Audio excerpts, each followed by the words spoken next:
Right. Analyst తాటికాయల జయరాం గారు కూడా participate చేశారు. నమస్తే జయరాం గారు. ఎస్ చెప్పండి. ప్రతిపక్షాలేమో తెలంగాణకు ఒరిగిందేమీ లేదంటున్నాయి, కానీ 10,000 కోట్ల పైచిలకు నిధులు తెలంగాణకు రాబోతున్నాయని చెప్పేసి కేంద్ర ప్రభుత్వం చెప్తోంది. నేరుగా తెలంగాణ ప్రస్తావన రాకపోయినప్పటికీ లబ్ధి అయితే విపరీతంగా ఉంది, దాన్ని ఎందుకు గుర్తించలేకపోతున్నారని చెప్పేసి ప్రభుత్వం అడుగుతోంది. ఏం చెప్తారు? మీకు ప్యానెల్లో ఉన్న మిత్రులకు నమస్కారం అండి.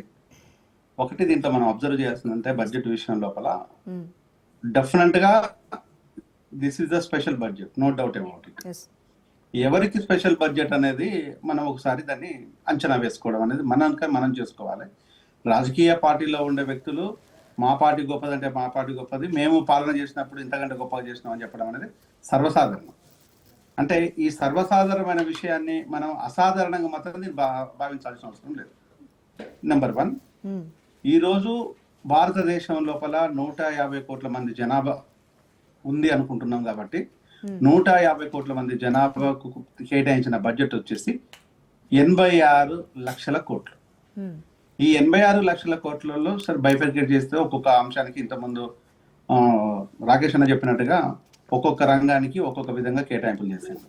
ఇక్కడ ముఖ్యంగా కేటాయింపులు మన కళ్ళ ముందు కనిపించేది ఏంటంటే, నేను ఉదయం నుంచి ఇప్పటి వరకు టీవీలోను కొంత అబ్జర్వ్ చేసిన తర్వాత ఇక్కడ మనకు అర్థమైంది ఏంటంటే, సగటున ఇది అక్యురేట్ ఫిగర్ అని అనుకోవటం లేదు, సబ్జెక్ట్ టు కరెక్షన్, 10% సగటున 10% మన దగ్గర ఉద్యోగులు ఉన్నట్టు అవుతాయి. అంతకంటే ఎక్కువ ఏముండరు, 8 to 9% వస్తారు. సరే 10% ఉద్యోగులు ఉన్నట్టు అవుతాయి.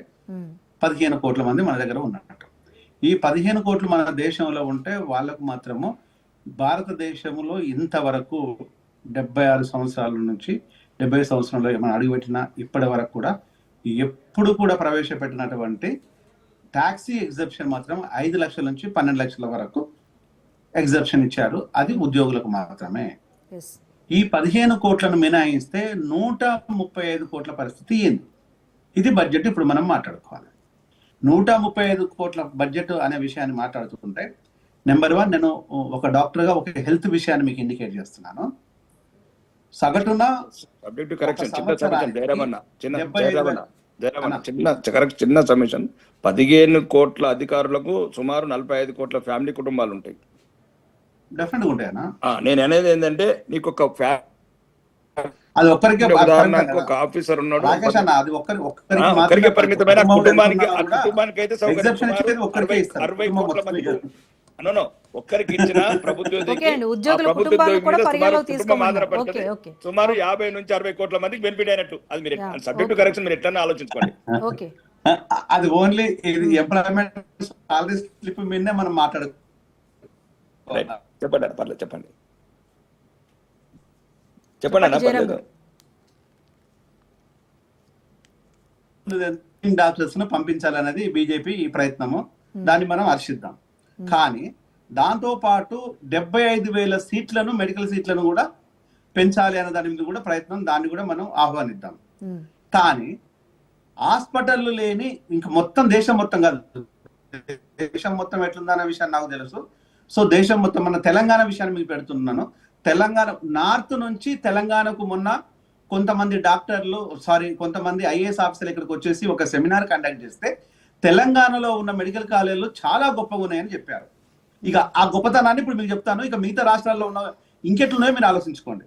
ఇక్కడ మెడికల్ కాలేజీలు గొప్పగా ఉంటే, ఈ గొప్పగా ఉన్న మెడికల్ కాలేజీలు ఏంటంటే పౌల్ట్రీ ఫార్మ్ లోపల ఇప్పుడు క్లాసులు లాంటి వాటిలలో కండక్ట్ చేస్తున్నారు. ఇక్కడ మెడికల్ కాలేజీలలో ఇక్కడ ఒక డిపార్ట్మెంట్ కు ఒకడే ఒక ప్రొఫెసర్ ఉంటాడు.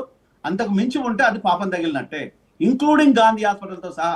యాజ్ అండ్ టుడే, ఈ రోజు వరకు, ఈరోజు ప్రభుత్వాలు మాట్లాడాలి, కేంద్ర ప్రభుత్వము, రాష్ట్ర ప్రభుత్వం దీనిపైన మాట్లాడాలి. మా రాకేష్ అన్న ప్లస్ మా మోహన్ అన్న కూడా దీని మీద మాట్లాడాలి ఆ విషయంలో. సో ఇక్కడ వచ్చింది ఇది. అంటే మీరు 75,000 మంది సీట్లను పెంచితే ఇక్కడ జరుగుతున్నది బిజినెస్ ని మీరు ఆహ్వానిస్తున్నారు తప్పితే హాస్పిటల్ ఇన్ఫ్రాస్ట్రక్చర్ పెంచడానికి ఇంతకుముందు 90,000 కోట్లు అన్నది రాకేష్ అన్న చెప్పింది 90,000 కోట్లు కాదు. జీడిపిలో మనకు జీడిపి లోపల సగటున 3% కేటాయించాలన్నది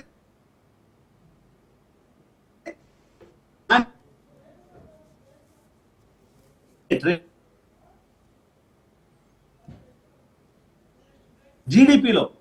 నేను బడ్జెట్ లోపల లేదు అనుకుంటే ఇంకా దానికి పెంచుకుంటూ పోతే 80 ఇప్పుడు ఎంత 86 లక్షల కోట్లు 3% ఇంటూ 86 చూడండి ఎంత అవుతుందో. అంటే దాని కొంచెం భూగోళ అంటే ఈ రోజు సామాన్యుడు నిరక్షరాస్యత హాస్పిటల్ పోయి బ్రతుకు జీవుడా అని మెటీరియల్ వస్తున్నట్టుగా ఉపయోగించుకోవాలి తప్ప వాడు ప్రాణాంతరం ఇంటికి పోతాడో పోవడో తెలియదు.